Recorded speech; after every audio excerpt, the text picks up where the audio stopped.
Today we'll finish up a little bit on Mesopotamia, and then we're going to start engineering the empire in Egypt. And then tomorrow there'll be a quiz over 2.1 and 2.4. I'm going to post it on Teams, and I'm going to assign 2.2 for Friday. 2.2 is pretty short. The big thing about Egypt, there's a few empires, a few things we want to talk about, but it's the architecture and that. And that's why I love engineering an empire. And this allows me to talk about it and post a few, or stop it, talk about what's going on. But to everybody online, and I just realized this, I'm going to have to switch to Teams once I start the video. And I'll have to do it again for Thursday and Friday. It has to be on Teams because YouTube would ding me for copyright. Remember we talked about they make money? If I stream a video off of Teams, then whoever posted it doesn't make money, and they complain. And last year that happened to me in special topics like 2 days in a row. It took me a day to figure it out. Did it happen for AP US History? Do you remember? I think maybe one time, but I don't remember. One time I got a nasty email when I showed a commercial from the 1950s. Oh, that's weird. Yeah, I thought it was really weird. Yeah, because it was just like a couple seconds. Yeah, it was literally like less than a minute. Yeah. And they dinged me. I got a letter saying, you do it one more time and Wow. you're going to jail.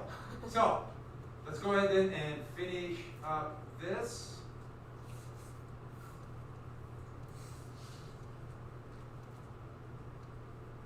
Did we get to Nineveh? We got to Nineveh. Did we get to Babylon at all? We just got to the slide called Babylonian Empire. Oh, okay, good.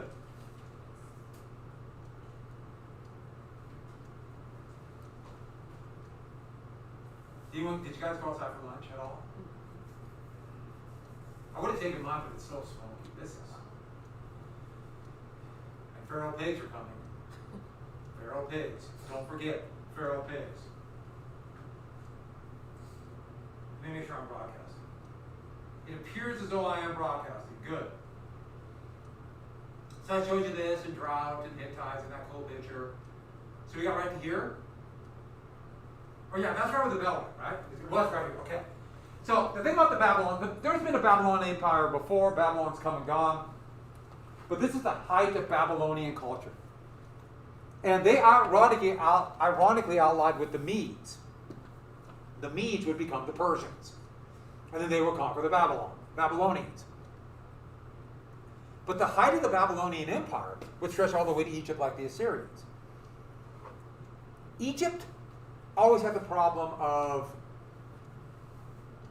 they were slow. They didn't have horses at first. They didn't have bronze. And then the Hittites had iron. They didn't have iron. Now the Hittites would eventually be crushed. You notice this right here? Remember I mentioned the Hittites coming back? The Medes are going to take care of the Hittites eventually. Same deal. Climate change, invaders called the high schools from here came in.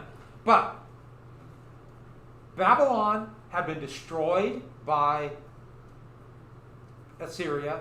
Then they rebuilt it. Then they reconquered it. And then they revolted again with the help of the Medes, and they conquered the Assyrians. But once again, climate change affected that. But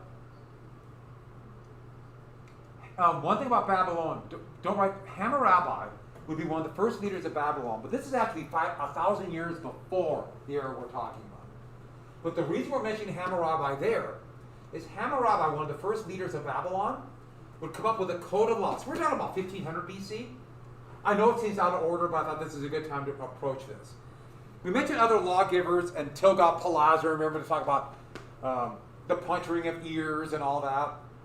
Well, Hammurabi would leave a stela with a very specific code of law that would have great influence on the Middle East, would spread into the Mediterranean world, and much of what is considered to be Western culture will come out of this, ironically coming from present-day Iraq. And this strict code of laws would be this legacy of Hammurabi. And there's one of these stela that's at the British Museum. You know, it's really cool, even though I don't know exactly what it's saying. And I have a picture somewhere, but I couldn't find it. But here's the thing. The idea would be these are a lot of the rules and religion or rules and laws would be religious based, and so much of it would be relatively abstract. Hebrews are coming up with a very abstract one, the Ten Commandments, at almost the same time. But a lot of that is abstract, some real life. This one, there are certain things you have to do, and then there are consequences. By the way, this definitely helps those on top, because they make it very clear. We are ordering you what to do. This will decide, or I will decide your fate. And eventually the entire region of Mesopotamia. And almost all of these eye for an eye, tooth for a tooth. You commit a crime, you have the consequences. And this goes on to this day to the Islamic world. When Islam spread through the Arab world, and then they adapted the Quran to their own laws called Sharia, which is not necessarily Islamic, but it's more like our adaptation. We take our laws. They took this. And so, like in Saudi Arabia, if you're committed a crime if you steal something, what happens to you? Cut a hand off, that sort of thing. So I'll give you a couple examples. And then the government will protect or assume the responsibility for other civilians. And, excuse me, sorry about my little cough right there.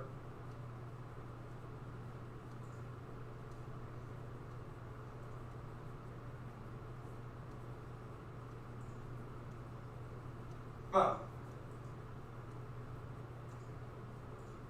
let me give you some of those laws. I just want to make sure I find where the heck.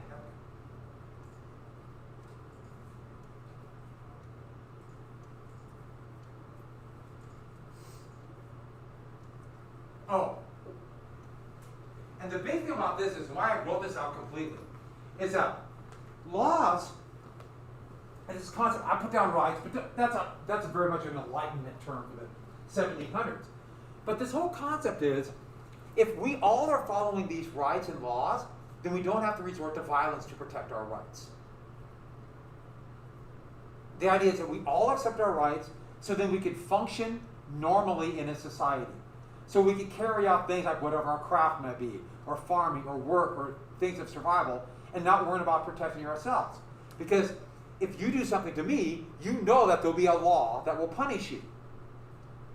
And so the idea is that we give up a little bit to government to follow these laws, but then it protects us.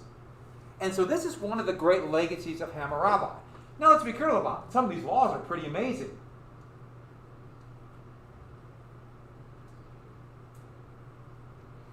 You pay 30 times or you're put to death.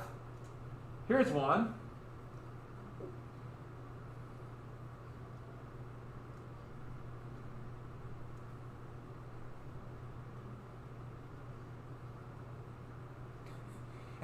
And it's like, wow, okay, how do you even justify this? And if the woman is at fault, of course she's going to be thrown in the river. By the way, is this favoring men or women there? Yeah. She can go to her father's house, or she's thrown in the river. Put an eye out of one man, eye. I like this one. If he puts the eye out of a slave, or break the bone of a man's slave, he must pay 1/2 of its value. The slave is okay, but it's very much eye for an eye. So that's just a few of the laws. And so when Babylon had that legacy. So when it became the Babylonian Empire, it had this underlying and very cruel set of laws. Now, I should be clear, when I say about rights, don't think in terms about everybody having equal rights and life, liberty, and the pursuit of happiness. No, it just means this basic idea that, okay, I know what I can do and what I can't do and what others can or can't do to me. So with that, one of the most important Babylonian leaders was Nebuchadnezzar. And he would conquer Canaan all the way into Judea and into Egypt. And he would be best known, at least at the time, for the destroyer of Nineveh. So Nineveh was the capital of the Assyrians. Now they had beaten the Assyrians, and then he not only took Nineveh, they went in, raped and pillaged the city, took everything of value. Most men of adult age would be very ritually tortured to death. Women and children enslaved. They destroyed every building and then covered it with salt. So they raised it so nothing would grow there. And then they put up a stela that only said, I am Nebuchadnezzar, destroyer of Nineveh. So anybody who came across that realized, don't mess with Nebuchadnezzar, the destroyer of Nineveh. So Nineveh's there. Obviously, I showed you some pictures of the ruin. They didn't destroy the whole thing, but that was the idea of it. He gave orders, but then, they did what they did. He destroyed Judea. And so, this growing kingdom made up of a monotheistic, mostly monotheistic, it was a combination of people, Hebrews. He would destroy that, conquer it, and bring it back as slaves into Babylon.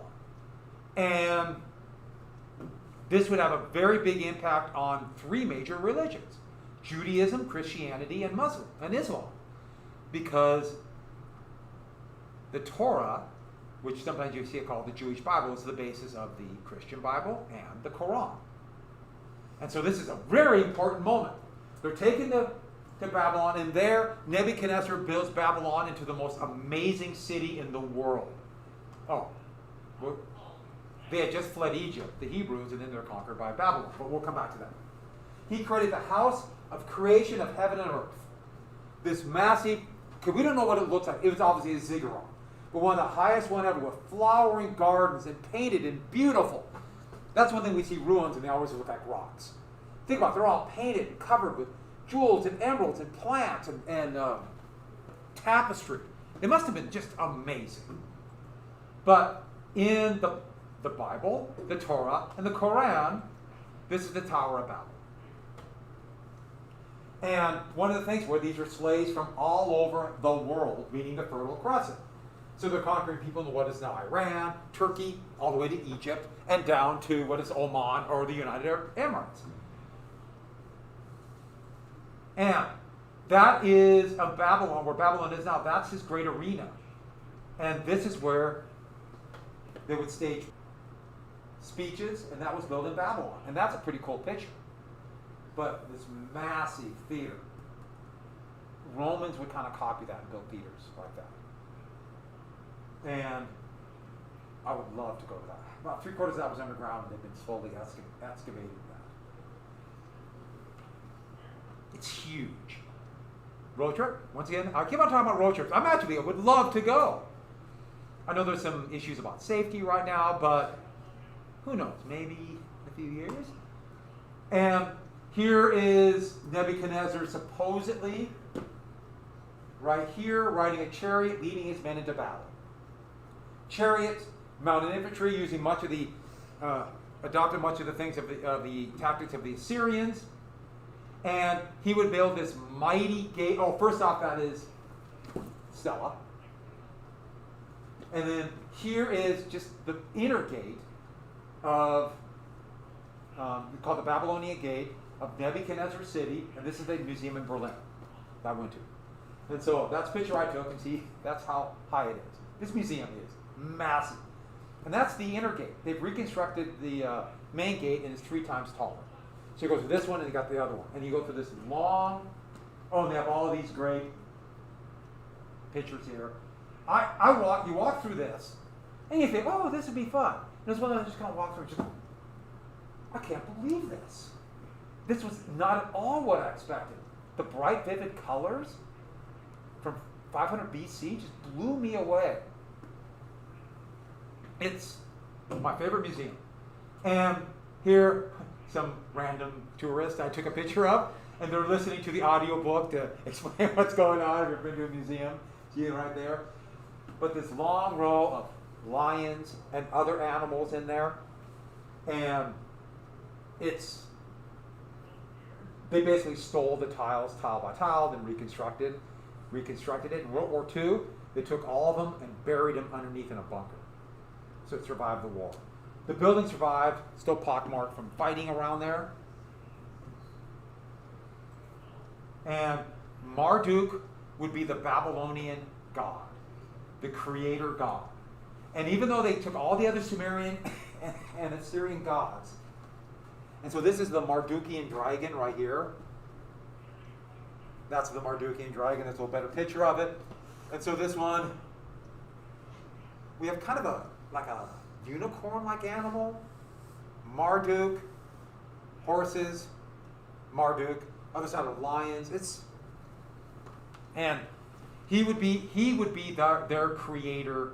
The creation myth would be Marduk. And so that's the dragon. And I love the dragon. You see the tentacles, you see the cloven hooves, and then the claws like a raptor. And I was looking for Nebuchadnezzar, and I found the great romantic artist James Burke and his picture of Nebuchadnezzar, and I'm still trying to figure out what he meant by this. But I posted it anyways. We'll have to show a couple paintings, and we get to the 19th century, you're like, wow, people have great imaginations. So, Babylon, though, would fall to the Persians. And so, Babylon and Syria went here. Here's the Persian Empire, the Medes. Sometimes they're called the Achaemenid Empire. And Mede, it's also called Media or Medes. They were allied with the Babylonians, but they conquered, remember I showed you how they conquered the Hittites? They got their iron, how to make iron. And they found a way, you know what I mean by iron carbonization? If you superheat iron to 1,000 degrees, what happens? You haven't forged iron at home? How do you get your pots? Okay, superheat it, the impurities begin to bubble out, and that's carbonization. So those that make the iron weak will burn away, aka carbon burns away. And what do you leave with? More pure iron. The more pure the iron, the stronger the product. Now you do that and add a few things like nickel, tin, cadmium, superheat it even more, burn away the imperfections, and that creates steel. And that's coming. But by doing that, when the Medes got that and figured out a better way for iron carbonation, that gave them a great technological advantage over everybody, especially the Babylonians. Steel weapons crushed. And I think you can see why. Bronze will crumble and bend when it hits an iron shield. Or a bronze sword will break if it hits an iron sword. So what a great technical advantage. So Cyrus II of Mede, in about 550, he and his army, they've been conquering down, so from upper Mesopotamia to lower, remember it's by elevation, down, and were able to conquer Babylon. But Cyrus did not destroy it. Cyrus conquered it. I'm not saying there wasn't killing and looting, because that's what they do.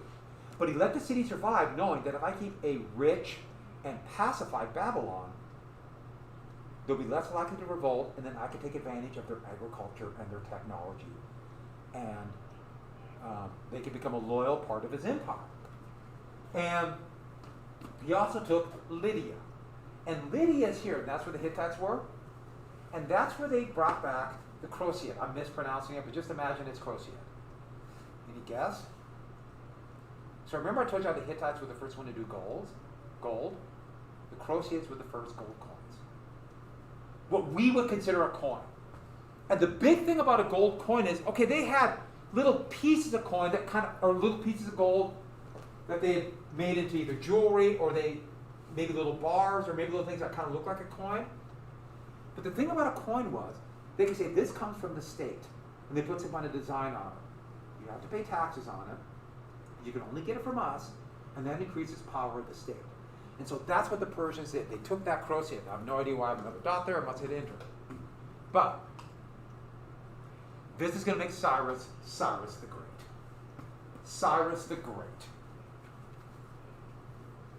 I already mentioned he conquered Babylon, but also he allowed the Hebrews that were taken as slaves to return.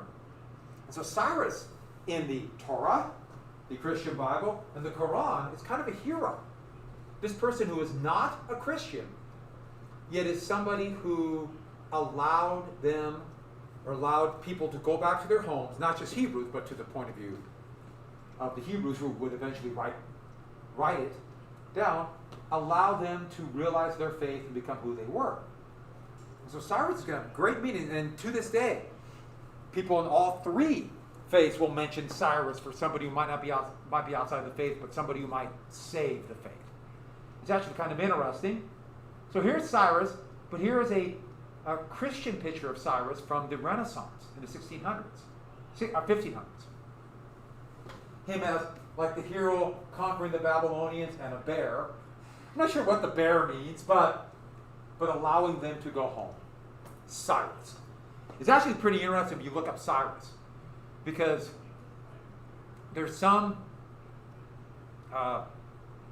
especially Christians today, that really look at Cyrus now a lot, talk about him all the time, and I just find that interesting. You know, somebody from 500 BC. And he would be followed by Darius, and Darius' his son, and he would be the emperor when we start thinking about Persia as really becoming an empire. Two different pictures of Darius, but the empire would go all the way from Iran to Ionia. So basically, almost the Indus River, Ionia is the western shore of what is now Turkey. A massive empire. The problem was, in Ionia, most of the people who live there are Greek. They're Greek colonists. And the little independent kingdoms of Greece try to, kind of hinder Darius. And Darius would go to war with Greece. Yeah, I'll come back to that. Right here. Massive empire, isn't it? And some of these Greek city-states like Athens or Sparta would try to undermine, to Darius' point of view, undermine his rule. So he would attack the Greek city-states. He attacked them. And so Darius is going to have one thing about a class like this. There's going to be a lot of Greek history. We're going to do it right after this unit. And so a lot of things are going to be about Darius because of Greece. He tried to attack, and he went, because he had the Persian Empire. We'll talk about these just a little bit next week, but the Phoenicians live right here, a seafaring people, lots of boats. He was able to use their boats to attack here. And he was defeated at a battle at a place called Marathon. We'll come back to Marathon. Yes, the race is named after this battle. But here are two pictures of Darius. I like this one with the umbrella. That's it. But here, see what he's doing? Defeating the mighty lion, plunging the knife into its skull. That's a brutal picture, isn't it? By the way, they all got the Assyrian. Last couple things in of this. Then Xerxes. Xerxes, his son, excuse me, he would make this very much, when we think of an empire, it would become this. And the term Oriental despotism would come out of Xerxes' rule. When, in the 19th century, when they were looking back at what a despot or tyrant is, they would get the name Oriental. Oriental then would become a term for Asian despots and Asian corruption and brutality.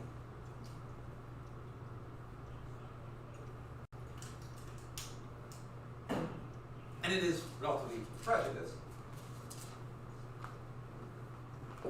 When we get the map making, I'll tell you how they come up with that term. And he made everybody do what's called cryokinesis. Cryokinesis, prostrating yourself to them. All people must do this. And this really set this idea that everybody is subservient to the king. Therefore, all people are technically slaves to Xerxes. All people in the empire. It's more complex than that, but this idea of divine or divine leader. And as long as you follow the king's ruling, there will be peace. And they literally called it Xerxes or the king's peace. We would consider him an emperor, but the emperor was not, the term emperor was not yet invented. Do you know where the term emperor came from? In the Roman Republic, if they would actually pick someone to be a dictator for a year in times that were like invasion, with the idea being they'll give it up. And one of the names of the of a dictator, that position was imperator. When Augustus, they were trying to come up with a title to make him, because he was going to become the leader of all time, they named him imperator for life. Emperor, imperial rule. Comes from that. So, with that, just one sec.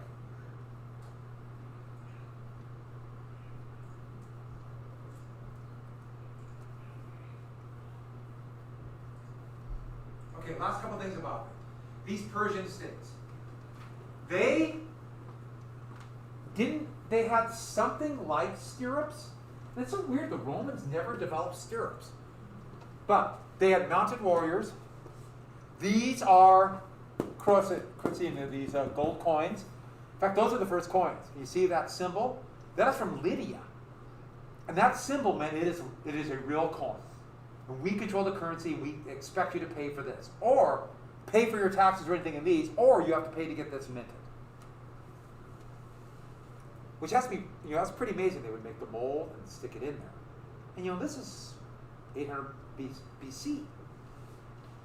They divided the Persian Empire into satrapies. And these were like little principalities or like counties, provinces.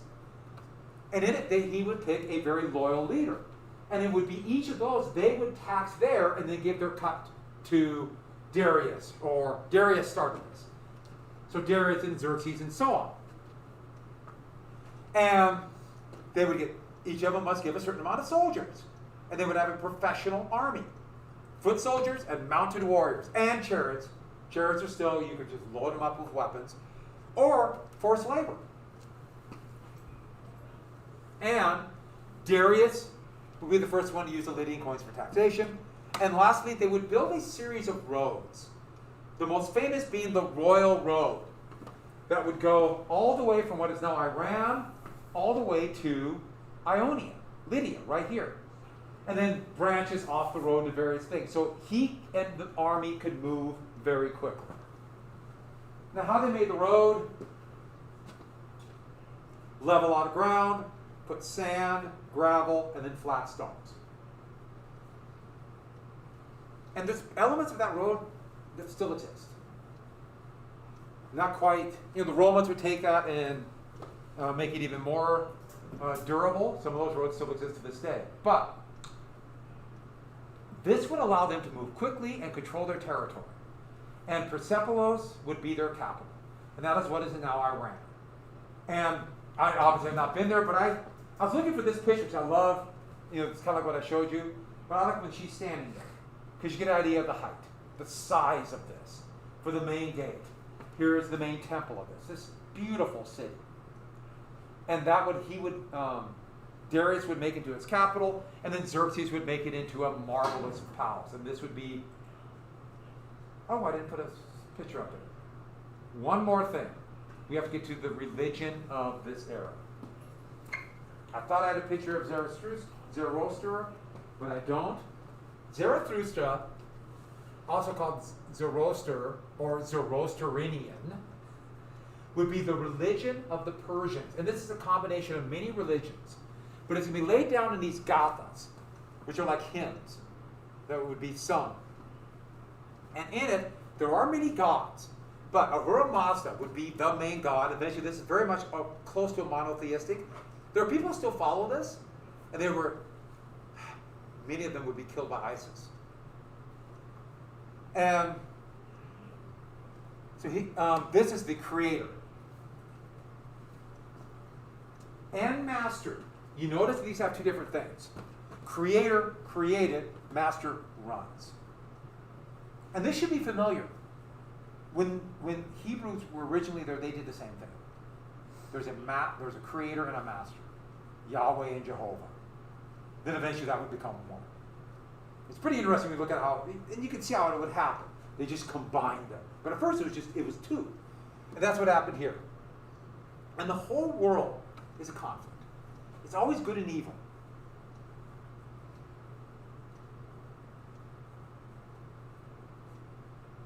And everybody has to make a decision, don't they? Are you going to be good or evil? What's the truth, and who's trying to deceive? What side will you be on? And it's this titanic struggle of good versus evil. And we all have to decide, because there will be a time where there'll be the end of the world. And you will have to call or be accountable for your actions. Judgment Day. So what's the point about this? So everybody leads a moral life. Now, Darius would adopt this.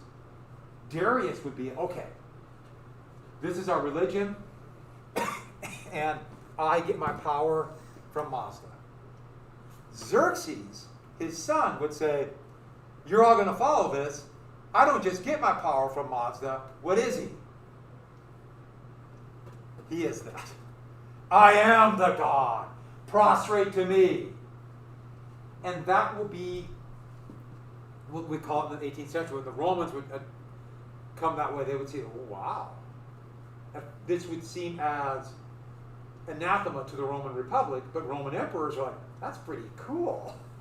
I want to be worshipped like this. So when Roman emperors start to want to be worshipped like gods, they look to Xerxes. I had a picture up there, but I must not have saved it. So I just wanted to get to that. Let's go and take a look. And this is him. We set up the conflict with the Greeks. Yes, Xerxes would try again, and we'll get to that. Maybe we should watch the 1950s movie about that, called The 300 Spartans. It's like a Cold War classic. And Xerxes plays like, Xerxes is, the Persian, but it's like he's the communist. And it's much more realistic than, what's the movie they just had 10 years ago called The 300? Did you ever see that? Lots of, it's kind of, did you like it? Lots of blood. This was actually much more accurate, but a lot of, we're fighting for good, and it's Sparta. So let's think about that. But that's where I want to end the notes. And let's go ahead and start engineering an empire. Can we do that? Do we have time? Yeah. No. I don't know if we have time. Take your notes back out. We're going to start this video on Thursday. I'm going to tell you just a couple things about Egypt, and they'll set the video. Sound good? So I'm going to broadcast on Teams, and I will record it, but I'll broadcast on Teams. Everything takes longer than I think. Some areas are pretty cool. Then we're going to get the pyramid, the Egyptian pyramids. You like engineering an empire. Got it? No, you will like it. But they go through the different attempts at the different types of pyramids. And the first failed ones, and they're pretty cool. All right, so everyone here who is watching, we decided to wait, and we're going to watch, start the video on Thursday. Do I have Egypt? Okay, just a couple things about Egypt. So, what's that?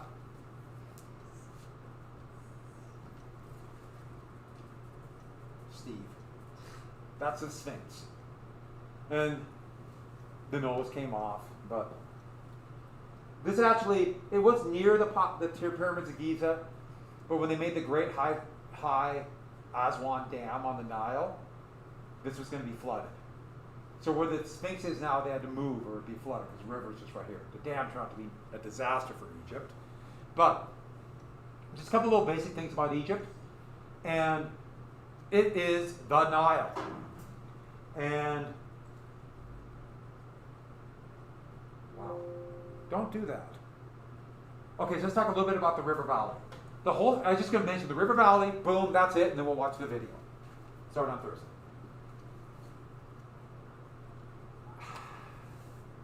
Yeah, I don't want to do it on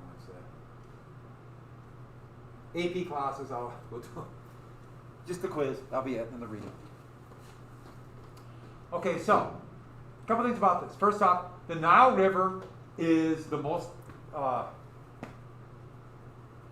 Nile River is such a stark contrast in the desert. It defines Egypt.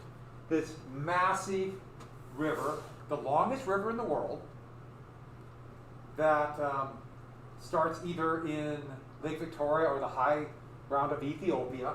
It's a huge river. And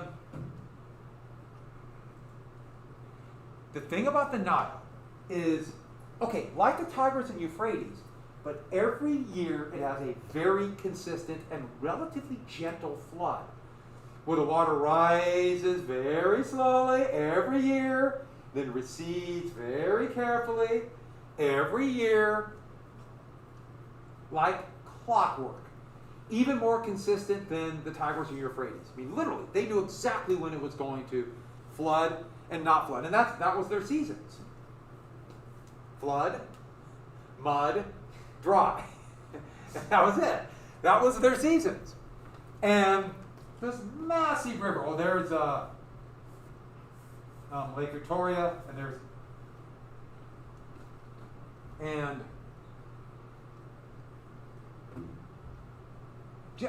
we just about went there. My wife and I went to Egypt. And this was a few years ago, and then when they had the revolution, and then their nascent democracy didn't work, and then military dictatorship, we decided not to go. Kind of wish we would have, but we didn't.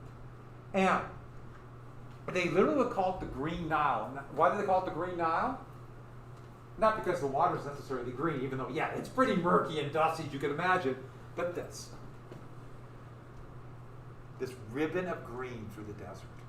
By the way, that's an irrigation project. And this is a canal they dug to connect to the Suez Canal. But the Egyptians dug a canal right here. It doesn't exist anymore, but they dug that canal. And look at the Nile.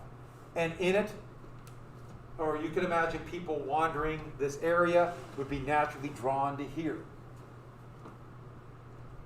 With the mud that would be left from the floods, it's going to be rich in agriculture, rich in everything. Last thing.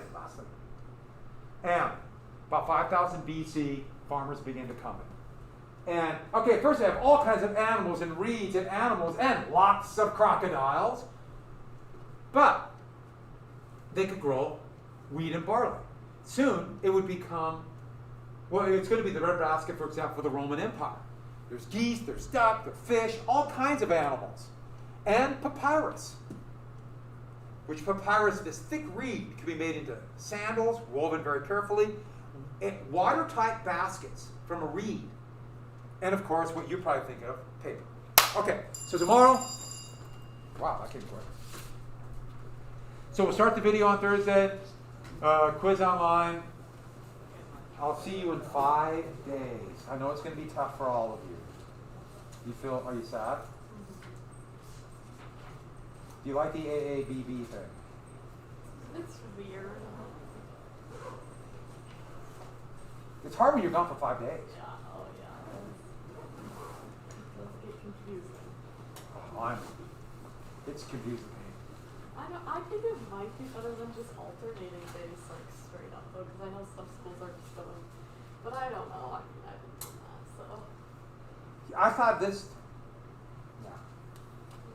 At first I thought this would be better than alternating. Now I kind of want to try. Really, yeah. I think it's just something to try. Have a good week. Yeah,